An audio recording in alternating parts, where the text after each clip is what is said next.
بسم اللہ الرحمن الرحیم۔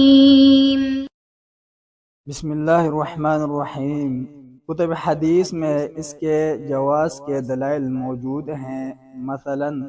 صحیح بخاری و مسلم، نسائی و دارمی اور مسند احمد میں حضرت عائشہ رضی اللہ عنہا سے مروی ہے، نبی اکرم صلی اللہ علیہ وسلم اعتکاف کی حالت میں اپنا سر اقدس مسجد سے میری طرف بڑھا دیتے تھے جبکہ میں حیض سے ہوتی تھی۔ میں آپ صلی اللہ علیہ وسلم کے سر اقدس کو دھو دیتی تھی حالانکہ میں حیض کی حالت میں ہوتی تھی۔ اسی طرح صحیح مسلم، ابو داؤد، ترمذی، نسائی، ابن ماجہ، دارمی اور مسند احمد میں حضرت عائشہ صدیقہ رضی اللہ عنہا سے ہی مروی ہے کہ نبی صلی اللہ علیہ وسلم نے مجھے حکم فرمایا،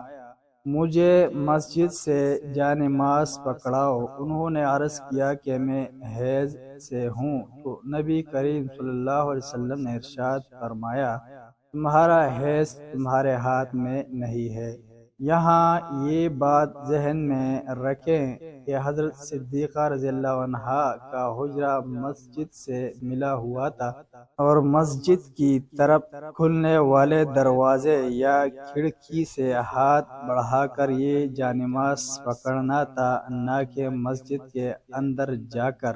جیسا کہ آپ صلی اللہ علیہ وسلم کا سر اقدس دھونے والی حدیث سے بھی معلوم ہوتا ہے۔ ایسے ہی سنن نسائی اور دیگر کتب حدیث میں ام المؤمنین حضرت میمونہ رضی اللہ عنہا سے مروی ہے، نبی اکرم صلی اللہ علیہ وسلم ہم یعنی ازواج مطہرات میں سے کسی کی گود میں سر اقدس رکھے قرآن کی تلاوت کیا کرتے تھے جبکہ وہ زوجہ محترمہ حیض کی حالت میں ہوتی تھی۔ کسی حدیث میں آگے یہ بھی ہے،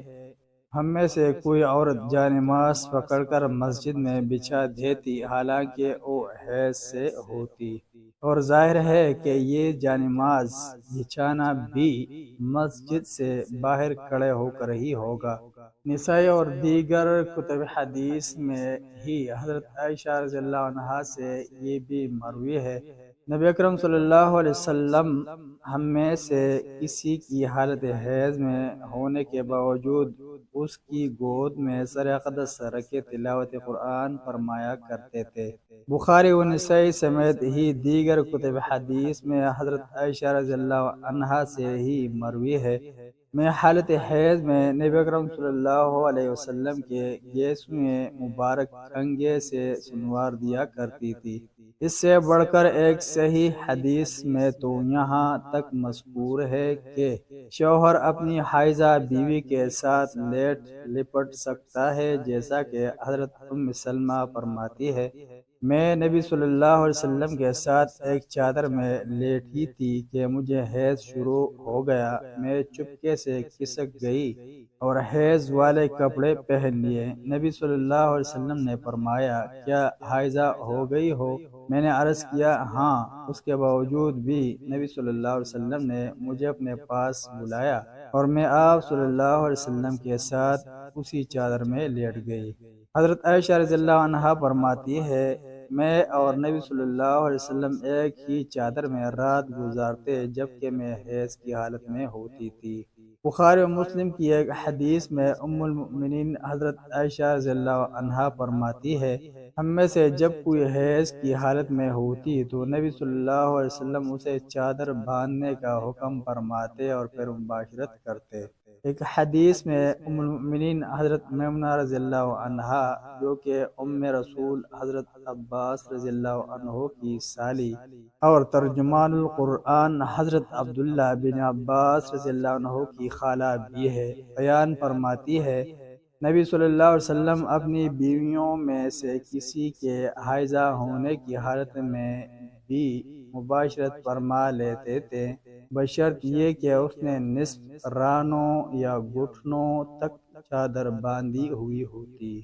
ان سب احادیث کا مجموعی مفاد و خلاصہ وہی ہے جو کہ ہم نے پہلے صرف ایک ہی جملے میں ذکر کر دیا ہے۔ البتہ اس حالت حیض میں جماع منع و حرام ہے، جیسا کہ قرآن کریم سورہ بقرہ آیت 222 کی تفسیر اور مسلم و نسائی میں مذکور ہے۔ یہودیوں میں یہ عادت تھی کہ جب بیوی فطری عذر کے ایام میں ہوتی تو اس کے ساتھ بیٹھ کر نہ کھاتے نہ پیتے، حتیٰ کہ اسے اپنے گھر کے بیڈ روم میں بھی نہ رہنے دیتے تھے، تو گویا ان ایام میں ان سے ٹوٹل بائیکاٹ کر لیتے تھے۔ اس سلسلہ میں نبی اکرم صلی اللہ علیہ وسلم سے سوال کیا گیا تو اللہ تعالیٰ نے سورہ بقرہ کی آیت 222 یسألونک عن المحیض نازل فرما دی، اور نبی اکرم صلی اللہ علیہ وسلم نے حکم فرما دیا کہ ان ایام میں اپنی بیویوں کے ساتھ مل کر کھاؤ پیو اور گھروں میں اکٹھے مل کر رہو، ایک جماع کو چھوڑ کر باقی سب کچھ کر سکتے ہیں۔ اس پروان رسالت مآب صلی اللہ علیہ وسلم پر یہودیوں نے بھڑک کر کہا کہ یہ نبی صلی اللہ علیہ وسلم کوئی معاملہ بھی ایسا نہ چھوڑیں گے جس میں ہماری مخالفت نہ کریں، تو حضرت اسید بن حضیر اور عباد بن بشر رضی اللہ عنہما نے اس قول کی خبر نبی اکرم صلی اللہ علیہ وسلم کو پہنچائی اور ساتھ ہی کہنے لگے کیا ہم ان ایام میں جماع بھی کر لیں؟ تو یہ سن کر نبی اکرم صلی اللہ علیہ وسلم کا چہرہ اقدس غصے سے متغیر ہو گیا۔ راوی حدیث حضرت انس رضی اللہ عنہ فرماتے ہیں کہ ہم سمجھے کہ آپ صلی اللہ علیہ وسلم ان پر سخت ناراض ہوں گے، اتنے میں وہ دونوں اٹھ کر چلے گئے۔ عین اسی وقت کوئی شخص دودھ کا ہدیہ خدمت اقدس میں لایا، آپ صلی اللہ علیہ وسلم نے کسی شخص کو بھیج کر ان دونوں کو واپس بلوایا اور انہیں دودھ پلایا، جس سے ان کا یہ وہم و خدشہ جاتا رہا اور انہیں معلوم ہو گیا کہ آپ صلی اللہ علیہ وسلم ان پر ناراض نہیں رہے ہیں۔ صحاح و سنن کی مذکورہ احادیث اور مسلم و نسائی کی تفسیری حدیث سے ان مخصوص ایام میں عورت کے دائرہ کار اور شوہر کے تعلقات کی حدود واضح ہو کر سامنے آ گئی ہیں، اور ساتھ ہی ساتھ مسلمان مرد و زن وہ چاہے کسی بھی حالت میں ہوں، ان کے جھوٹے کھانے اور پانی کے پاک ہونے کا مسئلہ بھی حل ہو گیا۔ صرف ایک امام نخعی رحمہ اللہ سے مروی ہے کہ وہ حائضہ عورت کے جھوٹے کو ناپاک تو نہیں البتہ مکروہ سمجھتے تھے،